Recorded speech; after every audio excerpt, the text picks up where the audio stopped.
Welcome to Google. Thank you so much for having me. And so I loved reading this book and definitely jumped into this book with the perception that I think many folks might have, that the gig economy is this great thing that allows everybody to be their own boss and play by their own rules and so forth. And I think what you have done so powerfully here is really kind of unpack that.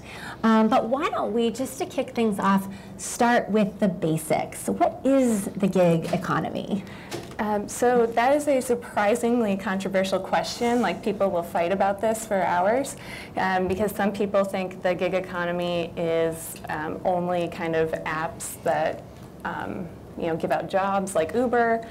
Some people think it's all freelancers. Some people think it's kind of this shift away from full-time employment, whether that be contract workers or temp workers or other things that aren't traditional jobs.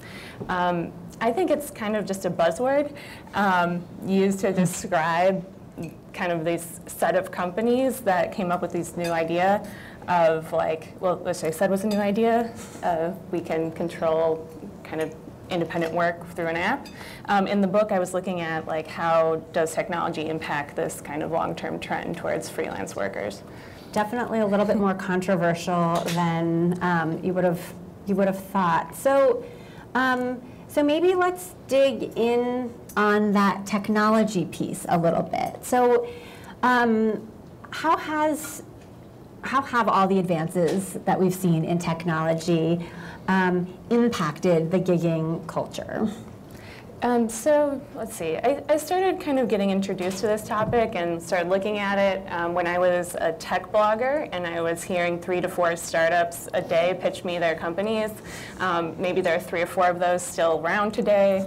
I was in 2010, and I noticed kind of this pattern of pitch, which went something like, hey, like, we've created this app that's going to solve unemployment, because in 2010 that was still a problem, and it's also going to make everybody love their jobs. It's called Uber. It's called Uber for car washing, or it's called Uber for brushing your teeth, whatever. But now you can just press a button and you can get work. Problem solved. You're welcome.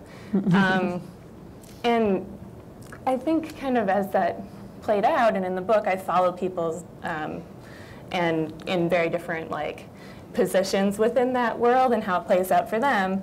But they found ways to take what had been kind of a totally independent, like, I'm my own business, which is something that totally exists and really is that kind of, like, great, like, work from the beach situation.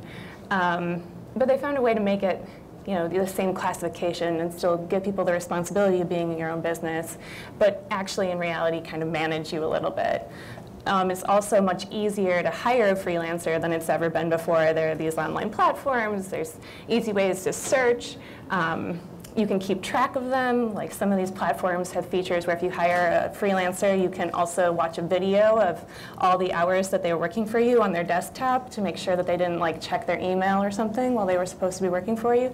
So there are all these things that kind of make it easier. And while, this has been a shift since the 70s, companies kind of outsourcing more and more of their work out to people who aren't their employees, I think that technology makes it easier in more situations. What I love most about the book is that you brought us into the gig economy through stories of individuals who are sort of all interacting in very different ways with and participating in the gig economy in very different ways. So let's dig in a little bit to some of those stories, and I'll let you decide. The takeaway, I think, for me was that there's a lot to offer. Some are thriving, some are not, and there's just a lot more sort of nuance and challenges in this gig economy. So tell us about, maybe start with someone who's thriving. Tell us about Curtis. Okay, so Curtis is a sophomore programmer. He just graduated from college. He went to work his full-time job for the first time, and realized it was super boring. Like, he was done with his work at noon, and he had nothing to do, so he like watched people play video games on the internet and like tried to pitch projects, but they went nowhere. So he was extremely frustrated and bored, and was looking for jobs, and ran across this platform called Gigster, which kind of doles out freelance jobs to independent contractors who are software developers. And he quit his job, joined this, and in his first month made like $12,000. Didn't have to go out and find clients or advertise or do any of the things that are normally associated with a small business. Totally loved it, got to pick his own projects, grew as an employee, and then ended up leaving the gig economy because he had kind of built his resume enough where he was able to land his dream job, which was at SpaceX. So, like, yeah. So that's kind of, I think, maybe a little bit sort of right. That's like the gig happy economy side. dream. But there were a lot of other stories that didn't quite turn out like that. So tell us about another person. Sure. So Curtis's situation was kind of a specific, like, highly skilled professional situation, and I think a lot of what's happened is people who are promoting this kind of work for work that's not that have taken that narrative and said that's what it's like for also these people who are giving you rides or fixing your scooters or whatever it is that is not highly paid professional work, which is, you know, not necessarily the case. So before Curtis quit to join the gig economy, he saved a year's worth of living expenses. He met with an accountant to see how much he had to save for taxes, and what else did he do? He bought health insurance. So he kind of created this like social safety net for himself. You know, if he got called to jury duty, which he did, and he couldn't work, he just moved his projects to next week. You know, it wasn't like he couldn't buy groceries. So for other people in these situations where you know, when you're working as a freelancer, you don't have any protections from like any labor laws, like not even discrimination or sexual harassment. You have no minimum wage, no right to unionize, which is a big one. And that's a much bigger problem if you don't have the power of a year's worth of savings. So there was this other project in rural Arkansas where a nonprofit kind of heard this pitch about you know, if opportunity isn't around you, you can just press a button and you can get connected with these gigs and have instant employment. And they thought, like, we'll take this to rural Arkansas, where the normal workforce development thing to do is build businesses, attract businesses to give jobs, but instead we'll teach people how to use the gig economy, and they'll get jobs that way. So I followed this project for 2 or 3 years, and the like false thinking of like we can make an app that fixes this problem became very apparent very quickly to everyone who was involved in it. Like, it works if you're a programmer to just download an app and use your skills, but that's not the problem for people who are, you know, 40% of whom are living in poverty in this small town. You know, they don't have like high-speed internet that works. They don't have educations that allow them to get jobs like social media consultant, where you need like perfect grammar and to be able to like gracefully meld like a sale into a punchy joke. So they just ended up applying and not getting anywhere. And I think at the end of the program, there was something like over 4 years, 4 people had gotten any work. One of whom I actually follow in this book, and you can cut me off if I'm no, I think on. this is interesting. But so the man from the program who I followed in the book, his name's Gary Foster, and the digital job he got was as a customer service representative for Sears. You remember Sears. And so his relationship to Sears was, you know, he would pick up the phone, be like, thanks for calling customer service at Sears. He was an independent contractor to a small business, and that small business had a contract with a call center that had a contract with Sears. So that's a lot of layers, to the point where, you know, if something happens to him, Sears is not going to be like, oh yeah, that was our employee. They're going to be like, I don't know who that guy is. You know, he had questions about his check, and he was afraid to like say anything because he knew that there was nothing protecting him from wrongful termination. And then when they required him to take a 3-week class to train, which his instructor had negotiated that he wouldn't have to pay for, because usually you would have to pay for the training class for 3 weeks that you would take in order to work. But he wasn't making any money, and so you know, he wasn't paying his bills. Yeah. There's also kind of like a questionable flexibility, because the pitch is you can work whenever you want, but if you're doing something like customer service, how you get hours is whenever they have hours available. And so they kind of like release the hours onto this platform, and everyone scrambles to pick them up as quick as they can anytime they're available. So if that's 20 hours this week, like that's great. It might only be 4, and you didn't get another job because, you know, you thought you were going to work 20. So I think this rural Arkansas example sort of definitely highlighted certainly a lot of the pitfalls and challenges of the gig economy. But I think Terrence, who was this sort of was the guy who kind of said, let's give this a try. Let's see if I can make this gig thing work in my small rural hometown that is challenged and is on such hard times. Do you think there's any hope? Did you walk away from that saying, no, this is just never going to be able to, you know, this is great for the Curtises of the world, but not for small rural towns where there just aren't enough jobs? I think it could be better. You know, most of, you know, the fact that we've structured everything around this 9-to-5 job, there's a lot of flaws in that. You know, it's kind of built for a time when we thought an ideal family meant a man that goes to work all day and a woman who stays home and works all day for free. And to the extent that that was ever the case, that is very much no longer the case. And that causes, you know, this idea everyone should work on the same schedule causes a lot of families a lot of stress. You have people who are going to school or doing other things that they want to work less than full-time. People are living longer and healthier, and maybe they don't, you know, if they're going to have a 60-year-long career, don't want to work full-time for that whole thing. So there are like definitely potentials for this. Also, like the need to work that way, technology is taking away a little bit too. Like you don't have to come to the office to get the files or to talk to people you're working with. More and more of the country doesn't have to go to work to like be in the assembly line. So there's a lot of potentials. It's just all of our structure is around this 9-to-5 job. So when that was created, which was a new thing at the time, coming from, you know, in the Industrial Revolution, coming from being distributed on farms, you know, we kind of screwed up at first. You know, we sent children to work, we locked people inside of factories that might burn down.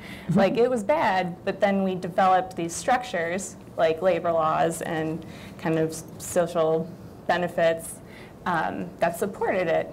And we just don't have that at all for this kind of work. So let's stay on that for a little while. I mean, where do you think? So the gig economy is marching on. It's just growing. All the data would point to the fact that this phenomenon is just getting bigger and bigger, and now policy needs to kind of catch up. What are your thoughts on some of the things that we need in that area? Sure. So this is something that I think is interesting because when you talk about the gig economy, depending on your definition, you're talking about kind of a small set of people. But here's a place, I think, where if you solve some of their problems, you would solve other people's problems as well. So for instance, there's a lot of employees who are paying more and more for health insurance provided by their companies even every year. Or, you know, like their retirement savings are 401ks with the company instead of pensions, and they're accepting more risk and also feeling like tied to the company. So the big like idea for how to solve kind of the gig economy's problems is benefits should be portable. Either like everyone should have health insurance, or your health insurance shouldn't be tied to like your job. You know, maybe multiple employers can pay into it. Maybe it's housed with like a union or another entity. And so I think that's kind of like the leading idea for how to make things better. And the problem is like everyone can agree that that's a good idea, but they all mean totally different things when they say that's a good idea about like who pays for it and those kind of things. Yeah, yeah. Have you seen any interesting developments or any progress against any of the ideas to support this? There's a group of Democrats in the House that are campaigning for this idea, but again, short on details, which is really where it needs to be worked out. You know, like a union leader will say, like, what we mean is everyone will have a $15 minimum wage, everyone will have a full pension, you know, and then you get the other side, which is like, great, companies will pay for nothing, and good luck. But we both support portable benefits. So a few details on that. One thing I think is interesting is the idea of, you know, I really think that these are structural problems that we need to solve with policy. But one interesting idea, like aside from that, is having cooperatively owned platforms. So if your Uber driver owned part of the Uber app, they would benefit from this new like efficiency that they're creating by, you know, participating in Uber. And the same thing that makes it easy for kind of Uber to manage freelancers in this way could make a co-op a lot easier too. Like software scales. If I'm going to start a new Uber app, I can buy a white label solution for like $30 a month. And everybody knows what a white label solution is here, right? Because I'm in Google. If I want people to vote on everything I'm doing in the co-op, I don't have to like go door to door with my ballot. I can send them a push notification. So I think there's, you know, some promise in that idea. Interesting. Getting back to the book for just a second, another story that I thought would be interesting to share with the group is the story of Christy, who I think was able to really benefit from the gig economy, but not without some tough consequences. Can you share her story with the folks here? So I think she's a good example of, like, in some ways kind of being like a good thing that there's this opportunity that exists, but also still at the same time maybe not super fair or something we can be too proud of. How many of you know what Mechanical Turk is? Amazon Mechanical Turk? Everyone? A lot of people. Okay, awesome. So Christy, back during the recession. I would explain it anyway. There might be some. Okay. Not all the hands went up. So Amazon Mechanical Turk is this platform where companies can post small tasks, and then thousands of people pick them up and do them for maybe 5 cents or less a task. So an example might be like, I have 1,000 products on my e-commerce site, label each one every time you, or write a description for each one. Every time you do that, you win 5 cents. Or another very common thing that happens is label these images, which they're creating data for machine learning algorithms, which do I need to explain machine learning algorithms? I think that maybe we're good on that. I feel like you guys got that. All right. Usually you have to spend like 10 minutes explaining what that is. This is kind of fun. So Christy, her husband lost his job in a factory. She realized she has to make money. She's never worked outside the home before, really. Like, she has no resume. She's applied at McDonald's. They haven't called her back. So she logs on to Amazon Mechanical Turk, and because she is a genius, makes $40,000 a year, 5 cents at a time. And the way that she does this, it like involves all sorts of like really entrepreneurial thinking. Like, she set up, there was like a forum where people on Amazon Mechanical Turk alert each other of good jobs, which, you know, are ones that you can repeat really fast that pay well. and she had like an alarm on her computer that would go off like if someone posted there after they checked if she was qualified and could do the task. And it had like different levels of alarm for how good the job was. And she would like sleep in her office in case the alarm went off and she could like do this quickly. So all sorts of things like that. And so she did it, she like made the ends meet, but after a while, you know, you don't want to be like sleeping in your office and jumping up for an alarm.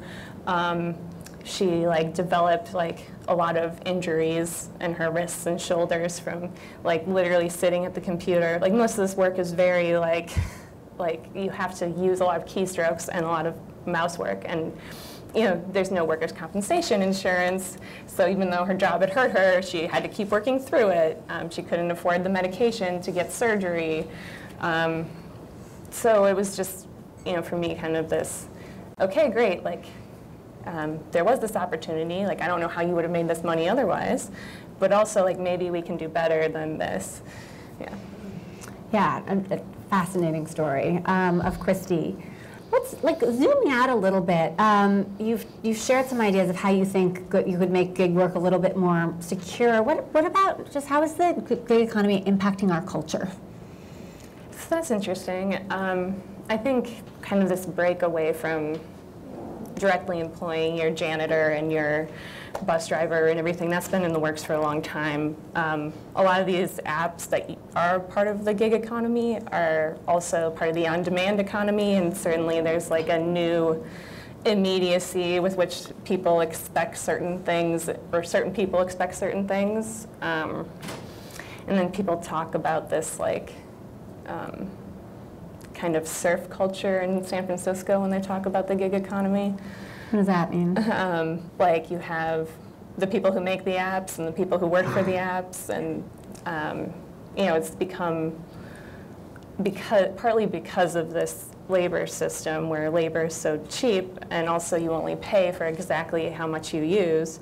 You know, it's never been less expensive to have, you know, a personal driver and someone who you can press a button on your phone and they'll come do your hair, and like it almost echoes this like royalty feudal system that we thought was like something for historical drama. I'm a big Downton Abbey fan. Have you ever gigged? So it depends which definition you're using. My book was technically a supplemental income gig economy assignment. I also, kind of where I started to get interested in the worker perspective of this was about 2 years after the startup blog and hearing kind of all these pitches about how I'd be like working from the beach and doing what I love whenever I want to. I pitched this sort of self-serving story to my editor at Fast Company, like, hey, why don't I take a month off and do this and see how it goes? And they said yes, and so I spent a month trying to beat minimum wage, signing up for I signed up for like 30 or 40 platforms, like everything from virtual personal assistants and TaskRabbits and dog walking and all of them. I had a class on Skillshare and I failed miserably. Like I thought it would be easier. You weren't a good dog walker? No, no one hired me. I guess and you know, like I write persuasively for a living, so I thought my profile was like pretty nice. I ended up like, I dissolved someone's LLC at the Harvard Club. I was in a proposal dance flash mob. Okay. And you can definitely tell which one is not trying to make it as a dancer in New York City. I'm like, oh yeah, sachet. And let's see, I did so many ridiculous things. I like cleaned out people's closets and tutored their kids, and but it was really hard. And that was my first like realization of like, this is complicated for me, like college educated person with actual full-time job who's not relying on it. You know, it must not be the same story for everyone else, and that kind of led to this approach of like trying to find different windows of you know, perspective and places in this bigger world that we call the gig economy. Fascinating. Yeah. As I mentioned, I think one of the things that I love about this book is how you bring this human face to it, the stories. can you tell us a little bit just sort of around the writing process? How did you find these people? How did you piece together these narratives? How did you choose who to bring into the book and who to leave out? Yeah, so that was a good year trying to figure out. And I was looking for specific kind of perspectives that I had like data around that like showed the bigger picture, but I wanted to illustrate by putting a face to it. I think that it's important to tell stories that people can be engaged in and present people that they can care about instead of like a white paper version. And so I was looking for these certain people. Some of them I came across during my day-to-day reporting because I was still working as a reporter at Fast Company, and I just stayed in touch with them. Like Curtis, I met at a digital nomad work meetup on his first day. And then there were a lot of people who I began relationships with, thinking that they might be people I'd include in the book who I didn't end up including for various reasons. Most of the people in the book were seeking attention for one reason or another. Some people, their lives became such that they really were not, and I, for the most part, respected that. But it's hard. You have to write about people in a way that allows other people to care about them. You really have to spend a lot of time. So in most cases, it was years of building relationships and talking to people about their entire life story, not just kind of this particular little part of it. Yeah. And it really comes through. Awesome. Okay. Questions from the audience? Yes. Hi, thank you very much. You touched quite a bit on regulation and the lack of regulation, really. And some of the things that you mentioned, like multiple healthcare benefits, seem very US specific. I'm wondering if you've got any insights into how countries abroad are tackling this, because I feel like this is an issue that lots of different places are grappling with. So various things, some countries have a in-between classification. So in the US, you can either be an independent contractor, or you can be an employee. If you're an employee, you have all the rights and all the benefits, and your company has to pay all the money. And if you're an independent contractor, you have none of the rights and none of the benefits, and your company just has to pay you whatever they said your wage would be. Some companies have an in-between category where if you're a dependent contractor, you have some rights. So there's an in-between. Some countries in Africa, the gig economy is just the economy. Everybody's an entrepreneur. So this whole discussion probably seems absurd. And then some companies have taken a more active role in regulating, saying certain apps can't be here, or you have to set a minimum wage, which actually New York just set a minimum wage for Uber drivers. It's not exactly a minimum wage, it's an equation of what they have to make, but, and that's about all I have for that. What amount of responsibility do the companies that create these gig ecosystems feel they have to their freelancers? I think Uber gets, which is probably the biggest example, has a lot of language about this, but we're about people who just start something. Do they just think okay, if we build it, they will come, and they don't have to worry about it, or do they? What's the landscape like there? How much should they have, or how much do they think that they should have? How much do they think they should have? How much? What are some good examples of good guys, bad guys? Okay. What's your thought on that? I would say a lot of times, I think that it's somewhat of a, gets away from them in some way. They don't understand kind of the effect that this would have on people, or that even if it's great to be a freelancer as a software programmer, it might be different to be a freelance line cook or whatever. I do think that they're operating in a system that was fundamentally not built for what they're doing, and that kind of policy allows, the way policy is written, kind of allows for this sort of in-between management. and that like if we're gonna make big changes that fix this problem, it needs to be kind of a policy-driven thing and not like a new app or like a new way to buy workers' compensation insurance for yourself because your company has no obligation to provide it to you. And so like I think individual companies can really only, they should be good actors towards their own ecosystem, but like can't totally fix all the problems. From the stories that you covered, to me there seems like this idea of like they're in survival mode, just trying to kind of make it day by day and figure out like how solving like short-term life planning. Like, do you get a sense that any of the people that you followed had a long-term perspective of like where they envision themselves in like 10 years, 20 years, where they like worrisome about the future? Like, to me that just seems like a little bit of the backlash of like, kind of like this big framework. And I'd say like in the hierarchy of needs, if you're there because like this is what you need to do, then you think about your money first, and like health insurance only becomes a problem when you get in a car accident, and then it becomes a big problem. But there were people who, like the Uber driver who I follow in the book, Abe, he had for a long time been like obsessed with becoming a millionaire, and fallen for all these get-rich-quick schemes, which he kind of, when Uber made this pitch, like you can be your own business and you can like join like this echelon of entrepreneurs, he signed up. And yeah, today he still believes he's like going to be a millionaire, which I found really interesting because if you look at mobility in the US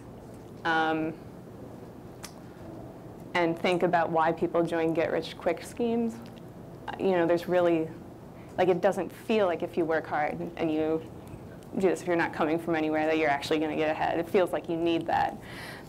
So that was an interesting thing. And then like the people who are there by choice, I think it is an investment in their lifestyle and future and where they want to be. In all of the people that you followed in your years of research, did you come across any particular tools that are actually helping, that are really good resources that you encountered over and over? So like whether it's around healthcare or retirement planning or non-payment protections or anything like that. I think like the thing about the gig economy is that it's not one industry, it's not one job type, so it's not like information's very fragmented, and even for freelancers and giggers, it's really hard to find this information. So just wondering if you found any companies, startups, or tools out there that kind of stood out from the list. I came across a lot of interesting ones, but I never came across one that like people who are working knew about and told me about. So I came across a lot of interesting ideas, but it didn't seem like they were being really like embraced or used. Like one interesting idea are savings tools, where a big problem is your income's variable. You don't know how much money you're going to make next week. So they take a bit, if you're having a good week, they take a bit of your income and save it. And then if you're having a bad week, they like pay it back to you. So it's an attempt at evening out the uncertainty in the income. But I didn't like actually find anybody who was using it. There's attempts to like break down insurance to make it easier to buy as a freelancer, but again, like in the hierarchy of immediate needs, maybe that's not first on your mind if you're a freelancer. Yeah. When it comes to labor in general, like if we look at it more historically, being more focused on goods than services, the structure which are being put in place focus on the goods production for the longest time. This gig economy sounds, from all the examples that you listed, really focused to services today, and only services. We know that services take a lot more importance in the labor today. How do you foresee some of those things being able to be migrated back to the goods production, or are we going to have a split structure, one for the services, money and all those things, and another one which is going to be the archaic legacy level things, exploiting workers? This is an interesting question, because if you look at like Apple producing an iPhone, they have something like, I don't know, like 100 times, something ridiculous of people who work on the iPhone in different companies or on contract than they do employed in Cupertino. So like this fragmentation of work has already happened in the goods side of things in a way. You also have like temp workers and contract workers. There's some things about factories, which, like safety things, which make this a difficult, like having a new workforce every day is just not practical. But I don't know what the split is in terms of it being a totally different economy for services. Sorry, I don't have a better answer. No, if I ask questions, I feel like when we start like talking about those things, we always think about the future, the evolution, or you know, the services-centric things. But we forget that, like, you know, in order like for us to eat, you know, here at the cafeteria, there's someone who's actually like growing some plants. There's some people which are actually, you know, building those chairs. You know, those are not at all even close to be part of any type of those working innovation that I know of. And I was wondering if it's a reflection which is happening, you know, within those people you've met, or if it's totally abstracted. Yeah, I think I see like there's on the one hand like the big trend, which is, you know, like the decades-long trend of outsourcing, which is like, I don't want to hire my janitor, I want to hire the company that provides my janitor, or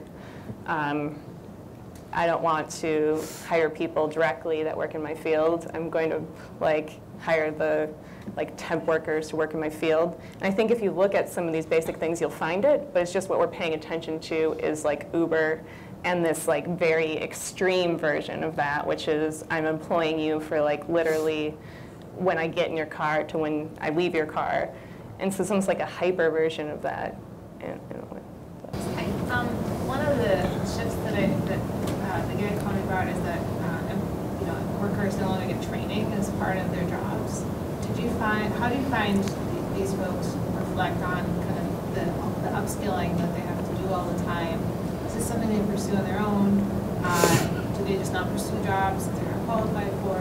Like, how does education fit into this very different? Yeah, that's interesting, because for some people I think it is like an upskilling, like they use it to like go build a resume by doing these freelance jobs. But on the other hand, there's like other types of work, which I don't know who said, like it's not a sector, it's like a management strategy is how I think of it, so it could be any kind of work. So some people use it as like an upskilling thing, but then there are others where there's no opportunity to really learn something new, and if you're not an employee that like belongs to the company, what incentive do they have to teach you how to do anything you don't already know how to do? I think you're seeing like a lot of companies try to solve this problem by offering like free online classes, or I think Salesforce, LinkedIn, Google, and a Fiverr, like this freelance platform, they all offer like online skills. You can take this class and you can show that you have this new skill. So the evolution of that I think will be interesting, and I don't know what will happen to it. But. And I think another dimension to it is the need for upskilling, and then the gig economy allowing you to have that flexibility to work so that you can go to school and continue to skill up. So yeah, there's a lot of dimensions to that, the skilling conversation. Yeah, so I don't know if you know the data around this, but the takeaway I'm getting from what I've heard and from what I've read is that the gig economy on average is not providing the wages that people think they might get by going into it, yet it's growing. So to what extent do you know the data behind, are people continuing in these jobs because, I mean, I know there's a lot of turnover, but like on average, are people continuing in these jobs because they are not finding full-time alternatives?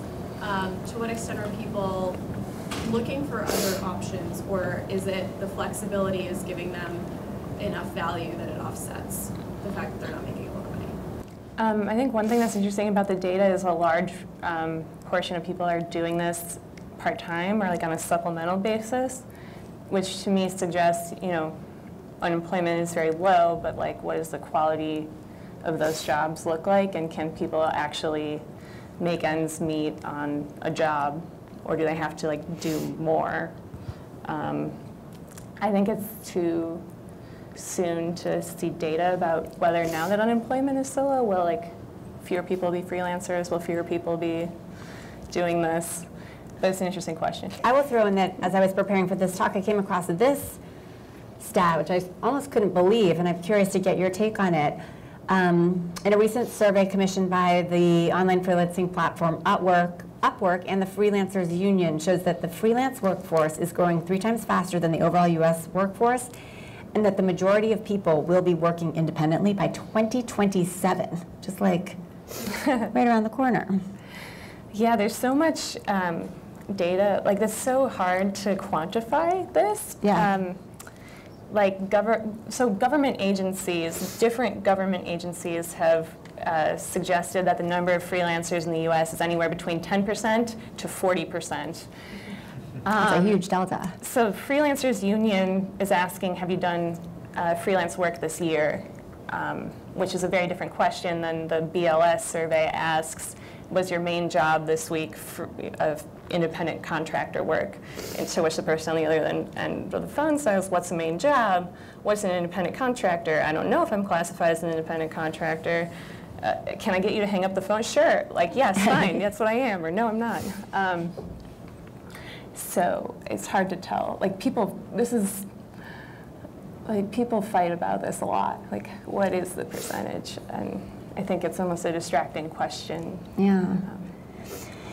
So I think we're going to wrap up. I'd love to just end on, beyond the book, as you've been covering kind of the future of work, what are some other interesting trends that you see, or other sort of emerging hot topics in this interesting conversation about the future of work?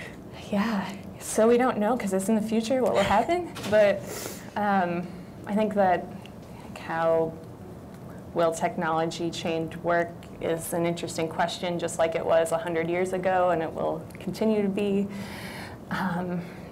And I think the culture of even like not being in the office is really interesting. Like maybe we'll all start to spread out more. But I don't have like a big thesis about like the future of work is chatbots or anything like that. Anything that when you were writing this book surprised you? I think the thing that surprised me is I started out with like, okay, Silicon Valley like had this idea and made this like, kind of guess or promise about what it would be. What does that look like? And then kind of that, just how big that question got, and to the point where you're like, okay, well then, there's this bigger trend of work moving this way in general, and risk moving to workers in general, and then like the history of work and the Industrial Revolution, and just kind of how much was packed into this one story about apps like Uber, and how much it touches other than like Uber, which is what we all talk about, which in a way is great because it brings attention to this issue, but it's much bigger than that. Great. Yeah. Well, if you guys could join me in thanking Sarah Kessler for being with us here today.